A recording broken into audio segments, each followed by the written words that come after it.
Rebirth of my demon professor episode 7। सामने से किसी लड़की की आवाज सुनकर दानिया की आंखें जो बंद थी वो खुल जाती है और वो हैरानी से बड़ी हो जाती है। सामने से तानिया अपनी शांत आवाज में, तुम क्या कहना चाहते हो?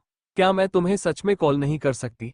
तुम अच्छी तरह से जानते हो कि हम दोनों की शादी फिक्स हो चुकी है। बहुत जल्दी ही हमारी एंगेजमेंट होने वाली है और इस संडे एंगेजमेंट फिक्स होने वाली है। और हाँ, मैं तुम्हें कुछ पता तो नहीं होगा। और हाँ, आंटी ने कहा है मुझे तुम्हारे साथ कॉफी पर जाने के लिए, तो आज शाम तुम फ्री हो? ये सुनकर धनुष अपनी मजाकिया बड़ी आवाज में, तुम्हारे अंदर इतनी हिम्मत है कि तुम ये सवाल कर सको? लगता है तुम्हें अपना काम प्यार नहीं है। एक इलीगल एक्टिविटी में शामिल होने वाले लॉयर के लिए कौन कौन से स्ट्रीम लगने वाले हैं ये जान को आगे जाकर तुम्हें बहुत काम आने वाले हैं। कहते हुए वो दानिया को सोफे पर लेट देता है और खुद उसके ऊपर आकर अपने शांत आवाज में, तुम्हें तुम्हारा जवाब मिल गया हो तो फोन मत करो, तुम्हारी तरह फ्री नहीं होता हूं, कहकर वो कॉल को वही ऑन छोड़ देता है कॉफी टेबल पर और वैसे ही दानिया की गर्दन पर अपने होठों को रखकर उसे बाइट करने लगता है, जिसकी वजह से उसकी आवाज बाहर निकलती है और यह आवाज तानिया सुन लेती है। वो हैरान थी। तभी धनुष कॉल कट देता है। वो बस उसे बताना चाहता था कि वो अपनी लिटिल गर्ल के साथ है और वह से परेशान ना, और आवाज वो उसे सुनना नहीं चाहता है क्योंकि यह उसके प्राइवेट मोमेंट्स है जो वह बर्दाश्त नहीं कर सकता कि कोई और सुन, चाहे वो लड़की ही क्यों ना हो। वो कैसे बर्दाश्त कर सकता है? और वही दानिया का चेहरा लाल लाल होने लगा था। ये रोने की वजह से, शर्म की वजह से या गुस्से में, ये तो नहीं पता लगा पा रहा था। पर हाँ, उसकी आंखें भी आप लाल लाल होने लगी थी। उसकी आंखों से आंसू आ रहे थे। धनुष उसके गर्दन पर अपने होठों को रखकर वैसे ही उसके होठों पर अपने होठों को रख देता है, जिससे वो कुछ भी नहीं कहते हैं, बस उसे वो करने देती है जो उसे करना है। कुछ ही सेकंड के बाद वो उसे अलग हो जाता है।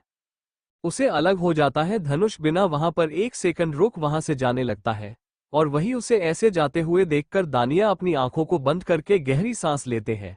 फिर कुछ सोचते हुए अपनी जगह पर खड़ी होकर अपने आप से ही, आखिर यह किस बात कर रहे थे और कौन थे वह लड़की, और ऊपर से उन्होंने कॉल क्यों कट कर दिया? बात क्यों नहीं थे? लगता है कोई लॉयर थी। क्या इनकी कोई पहले से बीवी है? क्या उनकी शादी हो गई है? कहते कहते वह उदासी से अपना सरनामे हिलाते हुए एक लंबी सांस लेकर, नहीं, अगर ऐसा होता तो मुझे पता तो चलता ही ना, पर समझ नहीं आ रहा है मुझे इतनी ज्यादा शांत होकर कैसे बात कर सकते हैं। और बेइज्जती भी तो की थी उन्होंने उसकी, पर फिर भी मैं ज्यादा सोच रही हूं या फिर कुछ और ही है। इन्होंने अपने बारे में कुछ बताया भी नहीं और ऐसे ही मैं इन पर भी तो भरोसा नहीं कर सकती। क्या भरोसा यह मेरा फायदा उठा रहे हो? आगे जाकर पता भी नहीं कि यह लोग क्या करेंगे मेरे साथ। इतना कहकर वो अपनी आंखों को बंद कर देती है। तभी उसे याद आ जाता है कि उसने अपार्टमेंट की चाबी तो ली नहीं है। ये याद आते हैं वो अपनी आंखें बड़ी बड़ी करके, इन्होंने तो मुझे अपार्टमेंट की चाबी ही नहीं दी है और ऐसे ही चले गए। मुझे तो उनसे चाबी लेनी होगी। मुझे यहाँ पर और देर तक नहीं रहना है। यहाँ पर रुके तो और ज्यादा खुद को परेशान करते रहूंगी। मुझे कल का दिन तो गुजरा है अच्छे से, मुझे नहीं लगता कि कल मुझे कोई काम होगा, और वैसे भी मुझे तो कुणाल के साथ भी तो जाना है। खुद से इतना कहकर वो धनुष को ढूंढने लगते हैं, पर दोनों से मिलने नहीं है। वो कमरे में जाते हैं। तभी धनुष उसे वॉशरूम में होने का एहसास होता है क्योंकि वॉशरूम के पानी की आवाज वो सुन सकती थी, जिसे सुनने के बाद वो अपनी आंखों को बंद करके एक लंबी सांस लेती है और फिर वैसे ही अंदर जाकर चारों तरफ देखने लगती है। तभी वो ड्रेसिंग टेबल पर चाबी को देखते हैं, जिसे देखकर वो बिना कुछ बोले उसे चाबी को अपने हाथों में लेकर, बैग को भी अपने हाथों में लेकर वहां से बिना कुछ बोले चली जाती है। धनुष जब वॉशरूम से बाहर आता है, पहली नजर उसकी ड्रेसिंग टेबल पर चली जाती है। वहां पर दानिया की अपार्टमेंट की चाबी को न देखकर वो अपनी आंखों को बंद कर देता है और एक लंबी सांस लेता है और अपने गार्डन को मोड़कर वो बिस्तर पर लेट जाता है। जैसे ही वो बिस्तर पर और लेटकर अपनी आंखों को बंद करता है, उसे दानिया की खुशबू आने लगते हैं, जिसे स्मेल करने के बाद वह अपनी आंखों को बंद करके एक लंबी सांस लेता है और अपने हाथों को देखने लगता है, जहां पर देखने के बाद वह अपने हाथों की मुठियां बना लेता है। तभी उसका मोबाइल वाइब्रेट होने लगता है, जिसकी वजह से वो कॉल कॉटन करता है। सामने से काली अपनी शांत आवाज में, बॉस, आपने कहा था वैसे इन्फॉर्मेशन में तो निकाल दिए हैं, पर इन्फॉर्मेशन में कुछ अजीब सा आ गया है। प्रोफेशन कुछ और है और असल में कुछ और ही है। दुनिया के सामने पर्सनैलिटी बना रखे हैं उन्होंने। अभी तक तो उसकी पूरी इन्फॉर्मेशन नहीं आई है, पर इतना पता चला है कि वो जिस मेंबर्स से कनेक्शन रखते हैं वो सेकंड पोजीशन पर आती है। काली हर एक बात को सुनकर धनुष अपने होठों पर अजीब से मुस्कुराहट लिए, उम्मीद तो यही है, देखते हैं तुम्हें पता है आगे क्या करना है। पेपर जल्दी से तैयार करो, मैं नहीं चाहता कि और देरी हो इस समय में।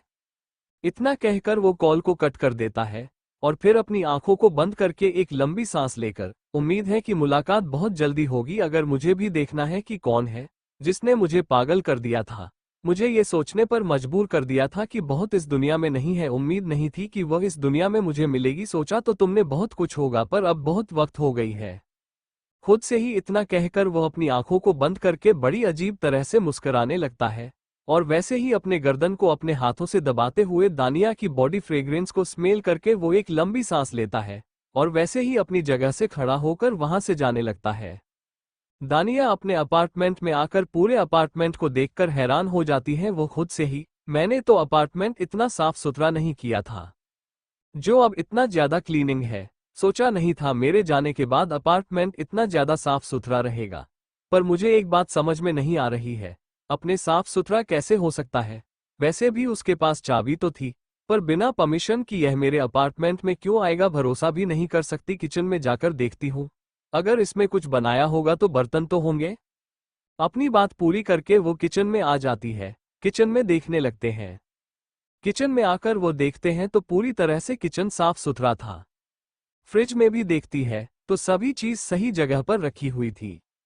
ऐसा लग ही नहीं रहा था कि कोई अपार्टमेंट में आया होगा बहुत लंबी सांस लेकर। मैं भी ना, मुझे लगता है एक ही दिन में अगर कोई ना आए तो इतना भी अपार्टमेंट गंदा नहीं होता है। और सभी तो खिड़की बंद है तो मुझे नहीं लगता कि गंदगी हो गई होगी।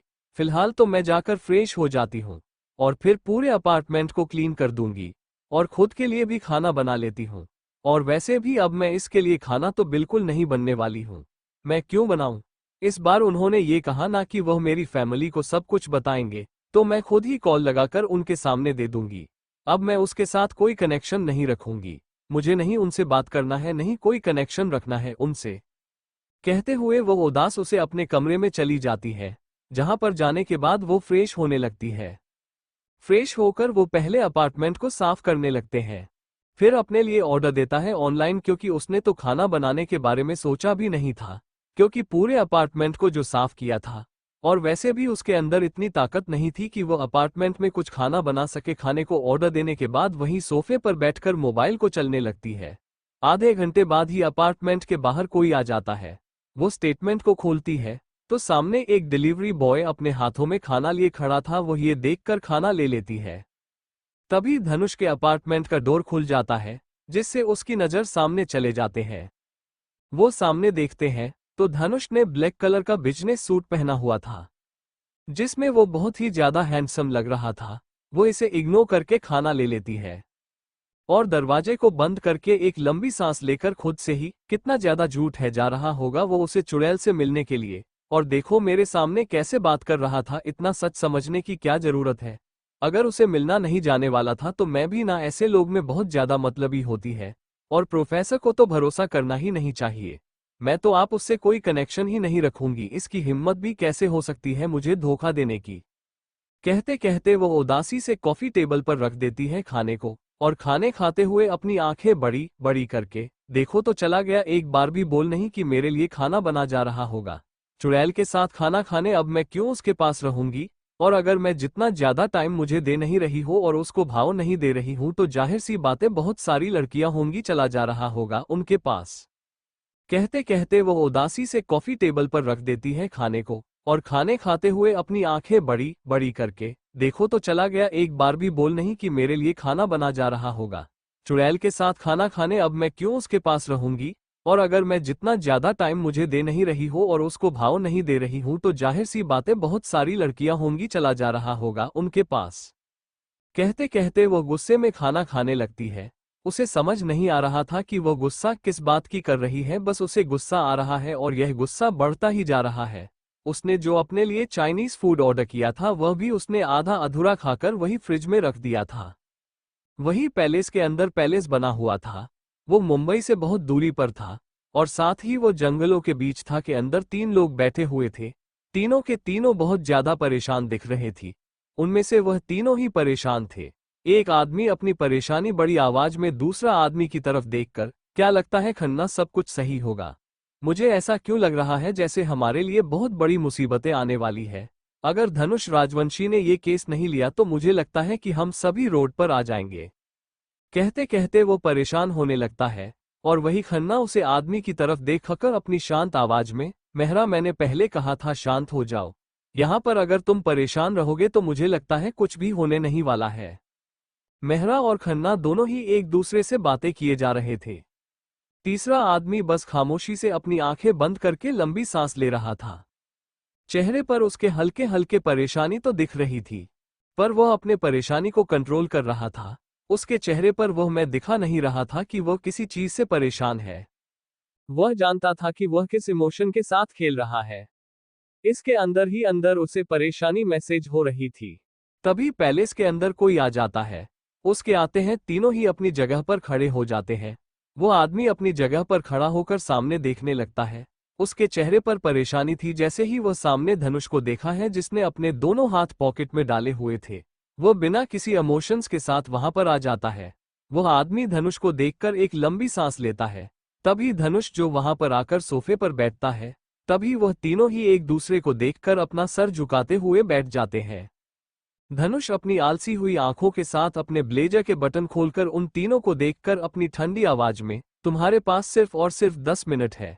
अगर 10 मिनट के अंदर तुम लोगों ने सब कुछ नहीं बताया मुझे नहीं लगता कि मैं कुछ कर पाऊंगा।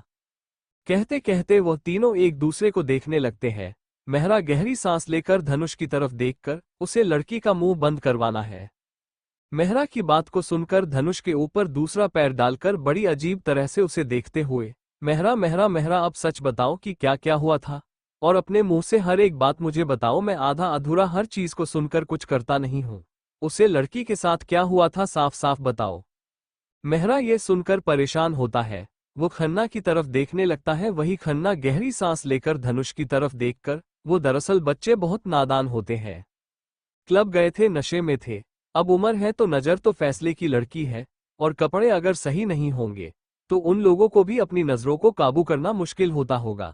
और नशे में था बच्चा तो इसके लिए उसने उसे लड़की को उठा ही लिया।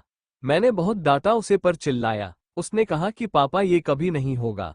अब बेटा है मेरा, कैसे उसे सलाखों के पीछे देख सकता हूँ। धनुष अपने ठंडी आंखों से उसे देखते हुए, खन्ना मुंह खोलो और सही बताओ, तुम्हारे बेटे के बारे में सुनने के लिए नहीं आया हूँ। उसे लड़की के साथ क्या किया था? खन्ना ये सुनकर परेशान होने लगता है। वही धनुष अपनी नजरें तिरछी करके काली की तरफ देखने लगता है, जो अपना सर झुका लेता है। तभी खन्ना एक गहरी सांस लेकर शांत आवाज में, लड़की ने कपड़े सही नहीं पहने थे, आधा से ज्यादा तो दिख रहा था। क्लब में गई थी, मेरा बेटा ड्रिंक में था, पसंद आ गई, उठा लिया उसने। उसका बर्थडे था उसे दिन, और उसे कुछ गिफ्ट चाहिए था। उसने उसे ही अपना गिफ्ट समझ लिया। उसे पैसे दिए थे, उसे कहा था कि अपना मुंह बंद कर दे और उसके साथ वो सब कुछ कर दे। लड़की ने मना कर दिया। उसे गुस्सा आ गया तो उसने थोड़ा सा गुस्सा उसे पर आजम दिया। लड़की कमजोर निकल गई। अब बच्चे हैं तो गुस्सा तो आएगा ही। अगर इस उम्र में गुस्सा ना करेंगे तो कब करेंगे? उनका गुस्सा बढ़ता जा रहा था। खन्ना की बात को सुनकर धनुष रिवाल्वर को चल देता है। बुलेट रिवाल्वर से बाहर आती है। वो खन्ना के कान से टच होकर आगे चली जाती है। खन्ना को तो अपना एक कान चलता हुआ महसूस ही नहीं हो रहा था, कुछ सुनाई नहीं दे रहा था। वो पूरी तरह से ब्लैक हो चुका था। धनुष अपनी ठंडी आवाज में, मैं ये सुनने के लिए यहाँ पर नहीं बैठा हूँ। उसे लड़की के साथ क्या किया ये बताओ, नहीं तो यहाँ से मैं चला जा रहा हूँ। तभी वो तीसरा वाला आदमी एक गहरी सांस लेकर, सभी दोस्त थे और उसे लड़की के ना खाने की वजह से मेरा बेटा गुस्से में आ गया। हालत में बेटों के साथ दोस्तों ने भी उसके साथ रेप कर दिया। बाद में वो सही तो थी, उसे पैसे भी दिए थे। उसने उसे चेक को फाड़ कर कहने लगी कि वो सब कुछ पुलिस में काहे की डर की वजह से उनसे एक ने गलती से उसके गले पर हाथ रख दिया और उसे शांत करने की कोशिश करने वालों पर गले की नस बंद कर दी गई, जिसकी वजह से उसे सांस लेने में दिक्कत आने लगी और वही मर गई। अब डर इस बात का था कि कहीं ये बाहर न जाए, इसके लिए उन्होंने उसे काट दिया और फिर वैसे ही एक जगह जाकर जला दिया, जिससे किसी को पता ना चले। पर उसकी बहन थी जिसे कॉल लगाया था, पता नहीं था कि मोबाइल उसके पास था।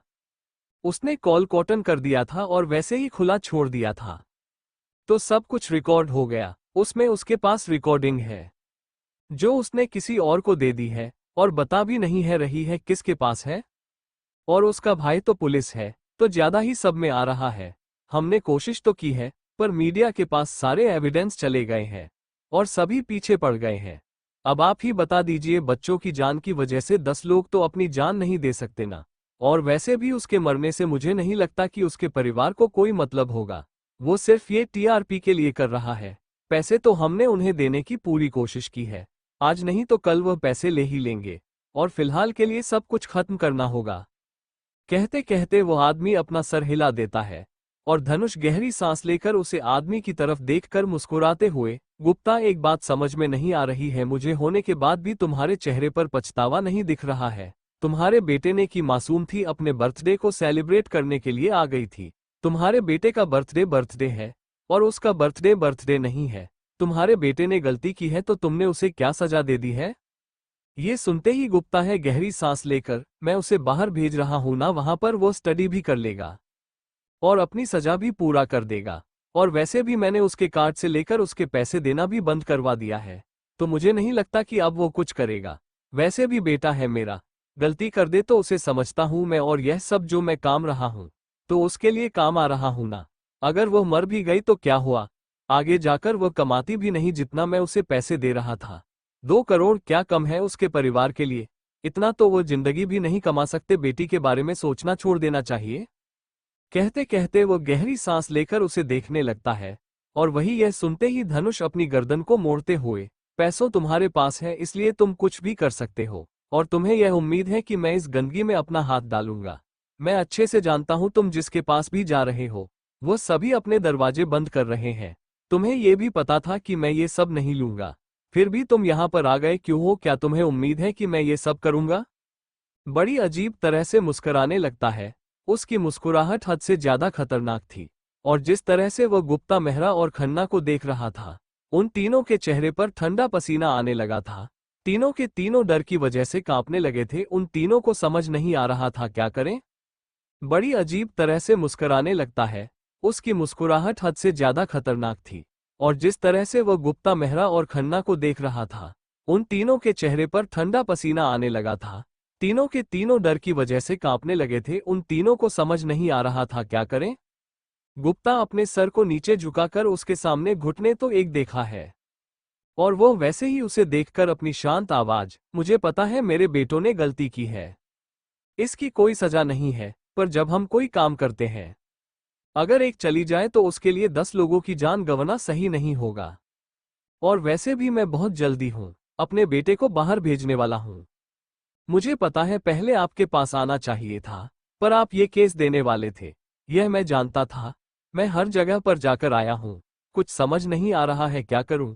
ये कहां पर हूं जो ये सब हैंडल कर सकते हो।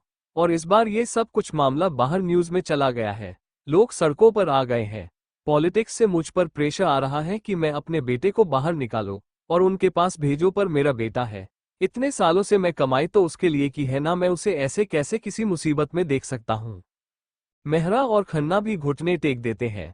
धनुष इन तीनों के सर को झुके हुए देखने के बाद एक गहरी सांस लेकर, सच में तुम लोगों को ये लगता है कि मैं और तुम लोगों की मदद, पहले उसे लड़की के बारे में इंफॉर्मेशन तो निकालना चाहिए कि तुम लोगों को कि उसकी फैमिली बैकग्राउंड कैसा है।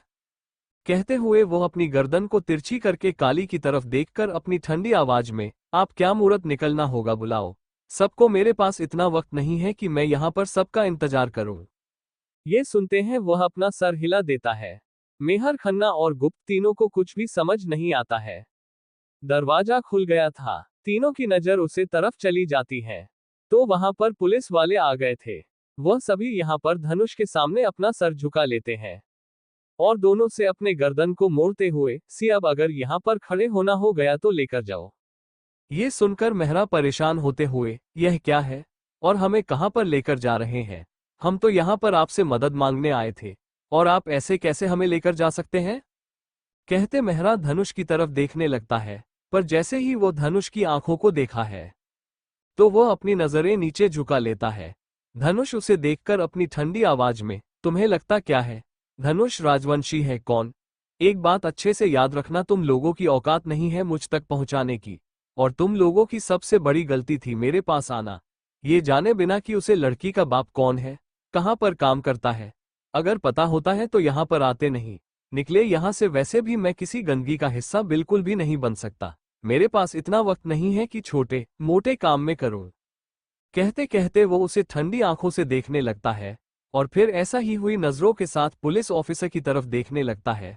वो सभी वहां से उन दोनों को लेकर जाने लगते हैं।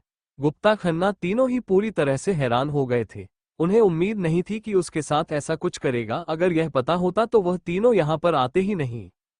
काली उन तीनों के जाते हैं धनुष की तरफ देखकर, बॉस आपको इतना यकीन कैसे था कि यह तीनों आपके ही पास आएंगे मदद के लिए? धनुष उसके बात को सुनकर अपने होठों पर सिगरेट को रख देता है और वैसे ही सामने अपनी सख्त नजरों से देखकर, बेटे का प्यार और सबका ठुकराना उसे मेरे पास ही लता, क्योंकि उसे पता था अगर मैं इस समय इन्वॉल्व हो गया तो उसके बेटे को बचाना उसके लिए कोई बड़ी बात नहीं होगी। वजह से जानता था कि मैं हर केस अपने के लिए किसी भी हद तक जा सकता हूँ। उसे लगा था कि वह मुझे पैसों का लालच देकर खुद बच जाएगा। काली, उसने मुझे 2 कौड़ी का लॉय समझ लिया। कहते हुए वो बड़ी अजीब तरह से मुस्कुराने लगता है और वही उसकी बात को सुनकर काली अपना सर निराशा के नीचे झुका लेता है और वही उसके नीचे झुके हुए सर को देखकर धनुष अपनी ठंडी आवाज में, सबको पता होना चाहिए कि मैं कौन हूं। ऐसे ही मेरे पास आए तो तुम्हें पता है क्या करना है। लोगों के अंदर डर पैदा होना चाहिए, मुझे खौफ नजर आना चाहिए, जो मुझे इन तीनों की आंखों में नहीं देखा। और इसकी वजह तुम्हें पता है क्या है? तुम शांत हो गए हो काली, मेरे साथ हो क्या रहा है? कोई इतना शांत कैसे हो सकता है? उसकी आवाज बहुत ज्यादा सख्त है और वही काली यह सुनकर अपना सर नीचे झुका लेता है। उसके नीचे झुके हुए सर को देखकर धनुष उसके पास आकर उसके कंधे पर हाथ रखकर, सालों से काम करते हो, मेरे यहाँ पर पता होना चाहिए कि कब कैसे सिचुएशन को हैंडल करवा जाता है। अगर आइंदा से मुझे ऐसा कुछ भी नजर आया तो तुम्हें रिटायरमेंट लेनी होगी, क्योंकि तुम्हारे लिए बेस्ट रहेगा। आखिर तुम्हें काम करना नहीं है, या काम के अलावा तुम्हारे मन में कोई और सवाल आ रहे हैं? जिस दिन तुम मुझे मिले थे उसे दिन तुम्हें पता है ना तुमने क्या कहा था? भूलना मत, जिंदगी मेरे हाथों में है। तुम्हारी अगर नाम मुझे सही दिखे तुम्हें अलविदा इस दुनिया से कहना होगा। उसकी आवाज बहुत ज्यादा ठंडी थी और इतनी ही जान लेगा काली यह सब सुनकर घबराने लगता है। वो अपने सर झुकाकर वहां से चला जाता है। अब वो कुछ कह तो नहीं सकता था, और कह भी क्या, ये सोचकर उसे और भी ज्यादा घबराहट होने लगती है। धनुष की बात का मतलब वो समझ चुका था और उसे ये भी पता लगा था कि उसे आगे क्या करना है। धनुष ने उसे इनडायरेक्ट कहा है कि यह सारी चीज लोगों के पास जानी चाहिए, जिससे उसके खौफ बढ़ जाए। काली सोते हुए अपने मोबाइल को निकलता है और किसी को कुछ मैसेज करके वह वहां से चला जाता है। धनुष पैलेस के बाहर आ गया था। वो जो पैलेस के बाहर आता है तभी उसका मोबाइल वाइब्रेट होने लगता है, जिसकी आवाज से वह अपनी आंखों को बंद करके अपने होठों पर वैसे ही सिगरेट को रखे हुए कॉल को अटेंड करके अपनी शांत आवाज में, अब क्या है, काम तो हो गया है, अब क्या चाहते हो मुझे भाई? सामने से मौर्य अपनी शांत आवाज में, धनुष कभी तो प्यार से बात किया करो, जब देखो तब तुम्हारे चेहरे पर और आवाज में गुस्सा ही देखने लगा है। वैसे तुम्हारा शुक्रिया तो करना ही चाहिए, तुमने मेरी मदद जो की है। अगर मैं अपने एम्प्लॉइज का ख्याल नहीं रखेगा तो एम्प्लॉइज मेरे यहाँ पर काम कैसे करेंगे? और वैसे भी वह भी तो राजवंशी का हिस्सा है, उन्होंने इंटरप्राइजेस को आगे बढ़ाया है और मुझे ये जानकर बहुत ज्यादा खुशी हो रही है कि मेरे भाई ने मेरी मदद की। मौर्य की बात को सुनकर धनुष अपनी आंखों को बंद करके अपनी शांत आवाज में, भाई आपको पता है ये सब मैं क्यों किया है? और आपको ये भी पता है कि मुझे आपकी मदद तो करनी नहीं थी, पर अगर ना करता तो माँ गुस्सा करती और मैं उन्हें गुस्सा बिल्कुल भी नहीं दे सकता। और हाँ, ये बात किसी को पता नहीं चलनी चाहिए, नहीं तो मुसीबत में आप ही आ जाएंगे, क्योंकि इन तीनों के बिजनेस अंपार खड़े थे और उनके कनेक्शन कहाँ कहाँ तक थे यह आप अच्छी तरह जानते हैं। फिलहाल तो शांत रहने दीजिए और जो चल रहा है उसे चलने दीजिए। एम्प्लॉय को भी कह दीजिए कि उसने आपकी कंपनी छोड़ दी है या निकाल दिया है। कनेक्शन मुझे आप तक नहीं दिखना चाहिए कोई भी। इतना कहकर वो कॉल को कट करके अपनी होठों पर सिगरेट को रख देता है। तभी उसके दिमाग में कुछ चलने लगता है, जिससे उसके होठों पर एक अजीब सी मुस्कुराहट आ जाते हैं। वो वैसे ही काम में बैठ जाता है और वहां से जाने लगता है। लिफ्ट के सामने आकर वो अपने फ्लो पर जाने के लिए लिफ्ट में चढ़ जाता है। लिफ्ट में आने के बाद वो फ्लो पर भी आ जाता है। वो बंद हुए अपार्टमेंट को देखा है जो मृतिका के किया था। वो अपने कदम रोक लेता है। कुछ पल यूं ही बंद हुए दरवाजे को देखने के बाद वो अपने अपार्टमेंट में चला जाता है। एक लंबी सांस लेने के बाद वो फ्रेश होता है। रात के 2 बजे बज चुके थे। फ्रेश होने के बाद वो जब बिस्तर पर लेट जाता है तब उसे मृतिका की फ्रेग्रेंस स्मेल होने लगती है, जिससे वो इरिटेट होने लगता है। अपनी सर को तकिए में छुपाकर वो अपनी आंखों को बंद कर देता है। ये फ्रेग्रेंस उसे मजबूर कर रही थी। उसके पास जाने के लिए अपने हाथों की मुठिया बनाकर वो एक लंबी सांस लेता है। कुछ पल यूं ही अपनी आंखों को बंद करने के बाद उसके दिमाग में कुछ आ जाता है, जिससे वो लैपटॉप की स्क्रीन को ऑन करके कुछ टाइप करने लगता है। देखते ही देखते उसके सामने मृतिका के रूम की सीसीटीवी फुटेज आ जाते हैं, जहां पर वो बेड पर सो रही मृतिका को देखा है, जिसे देखकर वो बड़ी अजीब तरह से मेरी नींद को खराब करके तुम सुकून से सो रही हो, पर मैं तुम्हारी नींद नहीं खराब करूंगा क्योंकि कुछ पल की नींद भी जरूरी होती है। कुछ देर के बाद मेरी भी सुकून की नींद मुझे मिलने वाली है। अभी तुम सुकून से सो जाओ, कल को क्या पता क्या हो जाए। कुछ पल यूं ही अपनी आंखों को बंद करने के बाद उसके दिमाग में कुछ आ जाता है, जिससे वो लैपटॉप की स्क्रीन को ऑन करके कुछ टाइप करने लगता है। देखते ही देखते उसके सामने मृतिका के रूम की सीसीटीवी फुटेज आ जाते हैं, जहां पर वो बेड पर सो रही मृतिका को देखा है, जिसे देखकर वो बड़ी अजीब तरह से मेरी नींद को खराब करके तुम सुकून से सो रही हो, पर मैं तुम्हारी नींद नहीं खराब करूंगा क्योंकि कुछ पल की नींद भी जरूरी होती है। कुछ देर के बाद मेरी भी सुकून की नींद मुझे मिलने वाली है। अभी तुम सुकून से सो जाओ, कल को क्या पता क्या हो जाए। कहते हुए वो हंसने लगता है। वो बहुत ही ज्यादा अजीब तरह से हंस रहा था। उसकी मुस्कुराहट बहुत ज्यादा खतरनाक थी। वो उसे सीसीटीवी फुटेज को देखे जा रहा था। उसे जूम करता है और फिर मृतिका के चेहरे पर अपनी उंगलियों को ले जाकर बड़ी अजीब तरह से हंसने लगता है। वो बहुत ही ज्यादा खतरनाक तरीके से हंस रहा था, जो बहुत ही ज्यादा डरावना हो चुका था। वह बस उसे देखकर मुस्कुराई जा रहा है, तो उसकी मुस्कुराहट भी उसी की तरह बहुत ज्यादा खतरनाक होती जा रही थी। उसकी आंखों में पागलपन कुछ इस तरह से उसे देख रहा था। वह बहुत ज्यादा खतरनाक, पैसा लग ही नहीं रहा था कि वह धनुष है, जो कुछ देर पहले सीरियस हो था। आपका धनुष तो कोई और ही बन गया था, जिसकी आंखों में सिर्फ और सिर्फ पागलपन और जुनूनियत के साथ एक एडिक्शन छुपा हुआ था, जिससे अनजान मृतिका है। वह तो बड़े सुकून के साथ अपनी नींद को पूरी कर रही थी। सुबह का वक्त हो जाता है। दानिया अपनी आंखों को खोलते हैं। वो जब अपनी आंखों को खोलते हैं तो उसे बहुत ज्यादा अजीब लगता है। अपनी आंखें बड़ी बड़ी करके वो चारों तरफ देखने लगते हैं। अपने कमरे में खुद को देखकर उसे अच्छा महसूस हो रहा था। कुछ तो अजीब, तो उसे बेचैनी महसूस हो रही थी, जिसके बारे में उसे खुद कुछ समझ नहीं आ रहा था, पर वह सब पर ज्यादा ध्यान न देकर चली जाती है। फ्रेश होने के लिए जहां उसे बहुत अच्छा महसूस होने लगता है, वो अपनी आंखों को बंद करके एक लंबी सांस लेती है और खुद को शांत लगती है। खुद को अच्छे से फ्रेश करने के बाद वह वैसे ही बाहर आ जाती है। बाहर आकर वो कपड़े पहन सर जैसे ही किचन की तरफ जाने वाली थी, तभी उसका मोबाइल वाइब्रेट होने लगता है। मोबाइल वाइब्रेट होने की आवाज को सुनकर वो अपने मोबाइल को अपने हाथों में लेती है, तो उसे कुणाल का नाम देखने लगता है। कुणाल का नाम देखकर उसे याद आ जाता है, तो उसने कहा था कुणाल को कि आज वह दोनों उसे जगह पर जाने वाले थे, जहां पर कुणाल से लेकर जाने वाला था। यही सोचकर वो कॉल को अटेंड करके अपनी शांत आवाज में, सुबह सुबह तुम्हारा कॉल, इतनी जल्दी जाना है, तुमने ब्रेकफास्ट किया है कि नहीं? हम लोग ब्रेकफास्ट करके वहां पर जाएंगे ना?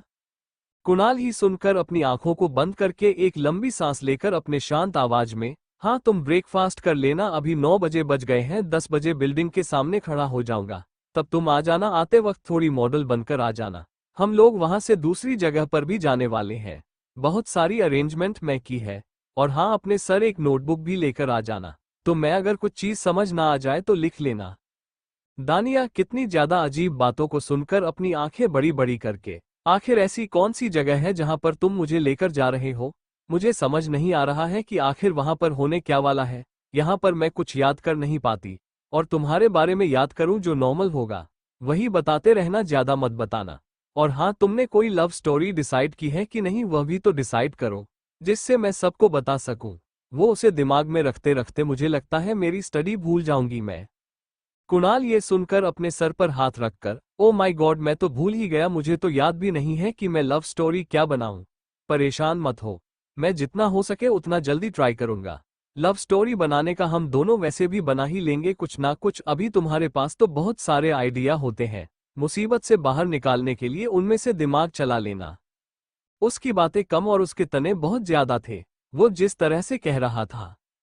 उसे वह सब कुछ याद दिला रहा था कि उसे लड़की से उसने उसके बारे में क्या कहा था। ये याद आते ही उसका चेहरा आप पूरी तरह से परेशानी में भरने लगता है।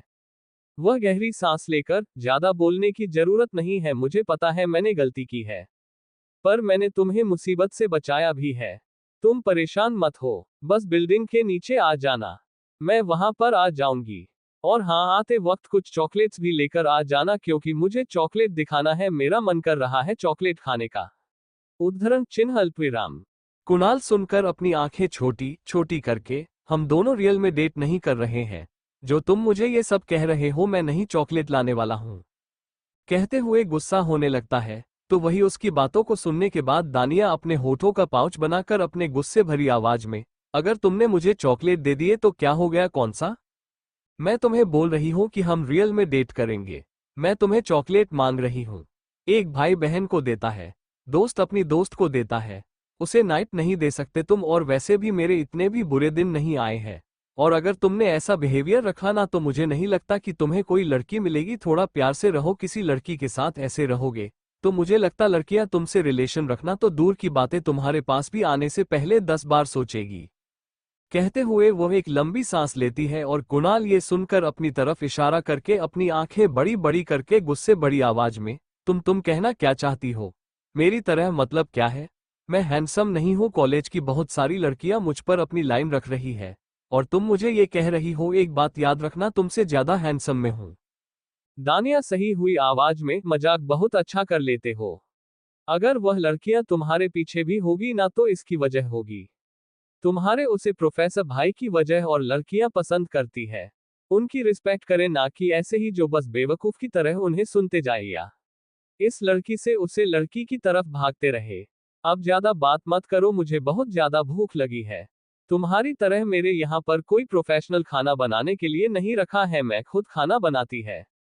कहकर वो कॉल को कट करके किचन में आते हुए सोचकर, वैसे कल मैंने जो चाइनीज फूड ऑर्डर किया था उसमें से आधा तो बचा ही होगा, वही खा लेती हूँ। अगर भूख लगे तो कुछ और बना दूंगी। कुछ इतना कहकर वो खाने को गर्म करती है जो उसने रात को ऑर्डर किया था, और उसे ही गर्म करके वो टेबल पर रखकर खाने लगती है। तभी उसे याद आ जाता है कि धनुष अभी तक आया नहीं है। वो धनुष को न देखकर खुद से ही, प्रोफेसर भी बहुत ज्यादा अजीब है, मतलब जब आना होता है तब तो आते नहीं है। आज तो चुड़ैल के पास गए होंगे, वैसे भी रात से वह आए ही नहीं होंगे। छोड़ो, तो मैं भी किन के बारे में बात कर रही हूँ, और मुझे तो वैसे भी उनसे पीछे छुड़वाना था। अच्छा हुआ वह आए नहीं है, मैं अपनी जिंदगी तो जी सकती हूँ, और उनका क्या भरोसा, खुद तो अपनी जिंदगी में बहुत ज्यादा खुश है और मुझे परेशान कर रहे हैं। कहते हुए वो उदास होने लगती है। उसके दिमाग में सिर्फ धनुष की बातें ही चल रही थी। वो धनुष की बातों के बारे में सोचकर और भी ज्यादा उदास हो रही थी। उसे लड़की के बारे में जानना था जो दोनों से बात कर रही थी। उसे वक्त आखिर इतना इम्पोर्टेंट कॉल था कि दोनों में सब कुछ आधे में छोड़कर उसका कॉल अटेंड कर दिया, और रात को भी वह खाने पर नहीं आया बल्कि वह वहां से चला गया, वह भी बिजनेस सूट पहनकर। उसे लड़की ने बुलाया इसके लिए, ये सोचकर उसे और भी ज्यादा उदास महसूस हो रही थी कि धनुष उसके सिवा किसी और के साथ भी जा सकता है। ये सोचकर वो अपनी आंखों को बंद करके रोने वाली शक्ल बनाते हुए, सच मैं भी ना बुद्धू हूं। मैं कैसे समझ सकती हूँ कि मैं सबसे ज्यादा इम्पोर्टेंट हो सकती हूँ उनके लिए? ऐसा कुछ भी नहीं होने वाला है, वो बस दिखाने के लिए ये सब कह रहे हैं। क्या भरोसा उनके कोई रिलेशन होंगे, इसके बारे में मुझे नहीं पता, और झूठ बोलेंगे तो कौन सा उन्हें जेल में डालने वाला है कोई, और उन्हें तो सब कुछ पता है। मैं भी ना ज्यादा दिमाग चल रही हूँ। मैं कैसे सोच सकती हूँ कि मैं उनके लिए इम्पोर्टेंट हो सकती हूँ? मुझे ऐसा नहीं सोचना चाहिए। खुद से इतना कहकर अपनी आंखों को बंद कर लेती है और खाना खाने लगती है। ब्रेकफास्ट को कंप्लीट करने के बाद बर्तन को जिसने के बाद वो कपड़े पहनने के लिए चली जाती है, जहां पर वो अपने लिए नॉर्मल कपड़े पहन लेती है। जैसे उसके पास तो वो वन पीस जो उसे रुद्रांश ने दिया था वो पहनकर वो हिल्स की सैंडल पहन लेती है, और एक लंबी सांस लेकर नॉर्मल मेकअप करके वो वहीं सोफे पर बैठ जाती है। तभी उसके मोबाइल पर मैसेज आने लगता है। वो देखी है कि धनुष का मैसेज आया था, पर वो यह नहीं देखे कि धनुष ने क्या मैसेज किया है, बल्कि वो उसे इग्नोर करके अपने आप को शांत करते हुए अपनी नजरें दूसरी तरफ कर लेती है। उसे बहुत ज्यादा गुस्सा क्यों आ रहा था उसे, पर वह यही सोच रहे थे कि आखिर उसने उसके बारे में क्यों नहीं सोचा, क्यों वो उसके साथ खेल रहा है। ये सब सोचते सोचते हो उसके आंखों से आंसू भी आने लगे थे। तभी उसका मोबाइल वाइब्रेट होने लगता है और कुणाल का कॉल आते हुए देखकर वह सामने देखते हैं तो घड़ी में 10 बजे बज चुके थे। ये देखकर वो परेशान होने लगते हैं और जल्दी से अपार्टमेंट से बाहर आ जाती है। अपार्टमेंट को अच्छे से लॉक करके धनुष के अपार्टमेंट को देखते हैं और फिर वहां से वो चली जाती है। दानिया लिफ्ट में आकर अपनी आंखों को बंद कर लेती है। तभी ब्लैक कपड़े पहने हुए एक लड़का भी वहां पर आ जाता है, जिसने अपने चेहरे को मास्क की मदद से छुपाया हुआ था। वो मोबाइल में देख रहा था और वही उसे अपने साइड में खड़े होते हुए देखकर दानिया बहुत ज्यादा अजीब लगने लगा था। वो अपनी आंखों को बंद करके एक लंबी सांस लेती है और फिर इग्नोर करने की पूरी कोशिश करती है। वो ऐसे प्रिटेंड कर रही थी जैसे वह है ही नहीं यहाँ पर, वो तो बस नॉर्मल होकर मोबाइल को चलने लगती है। तभी वो लड़का मुस्कुराते हुए उसे देखने लगता है। वो उसे कुछ पल देखने के बाद अपने होठों पर एक मुस्कुराहट लिए, क्या मैं तुम्हारा नाम जान सकता हूँ? कौन से फ्लोर पर तुम रहती हो और क्या तुम कॉलेज स्टूडेंट हो? दानिया ये सुनते ही उसकी तरफ देखने लगती है। वो उसे देखकर अपनी आंखें बंद करके गहरी सांस लेकर अपने होठों पर एक मुस्कुराहट लिए कॉन्फिडेंस होकर मैं एक लॉयर हूँ, एनी क्वेश्चंस? उसे लगा ये जानने के बाद वो लड़का शांत बैठेगा या घबरा जाएगा, पर वह तो मुस्कुराते हुए, क्या बात है, वैसे भी मुझे लॉयर की जरूरत तो थी। मेरे भी बहुत सारे केसेस हैं जिन्हें हैंडल करने के लिए मुझे लॉयर की जरूरत होती है। मुझे नहीं लगा था कि कोई लॉयर मुझे मिल जाएगा, भगवान ने भी देखो खुद मेरी झोली में एक लॉयर को दे दिया है। कहते कहते वो हंसने लगता है और वही उसकी बातों को सुनकर दानिया परेशान होने लगते हैं। वो उसे देखकर अपने शांत आवाज में, मेरी स्टडी बाकी है और बहुत जल्दी बन ही जाऊंगी, और एक बात, मुझे बात करना बिल्कुल भी पसंद नहीं है। तो इतना कहकर वो सामने देखते हैं तो लिफ्ट तब तक खुला भी जाती है। ये देखकर वो बाहर आ जाते हैं। वो लड़का भी उसके पीछे पीछे आने लगता है और वो जब सामने खड़े दूसरे लड़के को देखा है जो दानिया देखकर मुस्कुरा रहा था और वह भी उसके पास जा रहे थे, ये देखकर वो एक लंबी सांस लेकर खुद से ही, अच्छा तो यह अपने बॉयफ्रेंड के साथ जा रही है, मैं भी ना, इसे बहुत ज्यादा अनकंफर्टेबल हो गया होगा। चलो मुझे आप मेरे काम पर जाना होगा, नहीं तो डायरेक्ट मेरी जान ले लेगा। ये कहकर वह लड़का मुस्कुराते हुए एक बार फिर से दानिया है जो वहां से जा रही थी, वह वहां से चली जाती है। उसे जाते हुए देखकर यह खुद से ही, सोचा नहीं था बिल्डिंग में कोई खूबसूरत लड़की भी आएगी, वह भी इतनी ज्यादा, सच में यार पहले क्यों नहीं मुझे मिली। इतना कहकर वह अपनी आंखों को बंद करके गहरी सांस लेकर अपने सर को हिला देता है और वहां से वह चला जाता है। वही कुणाल एक बड़े से रेस्टोरेंट के सामने अपनी कार को रोक देता है, जिसे देखकर दानिया हैरान हो गई थी। उसे समझ नहीं आ रहा था कि यह इतनी बड़ी रेस्टोरेंट किसका है। वह हैरानी से चारों तरफ देख रही थी। तभी कुणाल उसके कंधे पर हाथ रखकर, क्या हुआ, तुम हैरान हो गई ना, इतना बड़ा रेस्टोरेंट, वह भी मुंबई से दूरी पर है, नेचर से कनेक्ट है, ये रेस्टोरेंट भैया ने बनाया है।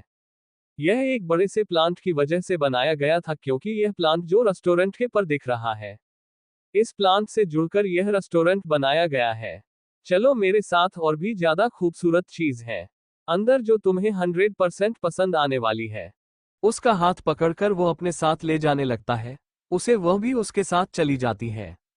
दोनों ही अंदर आते हैं। जब सामने का नजारा दानिया देखती है तो हैरान हो गई थी। वो क्यों, सामने बड़ा सा प्लांट जिसके चारों तरफ खूबसूरत सी डिजाइन की गई थी और साथ ही वहां पर टेबल्स रखे हुए थे। बहुत सारे कपल्स वहां पर मौजूद थे। उन सभी कपल्स को देखते हैं तो एक गहरी सांस लेती है दानिया, सर हिलाते हुए वहां से जाने लगते हैं।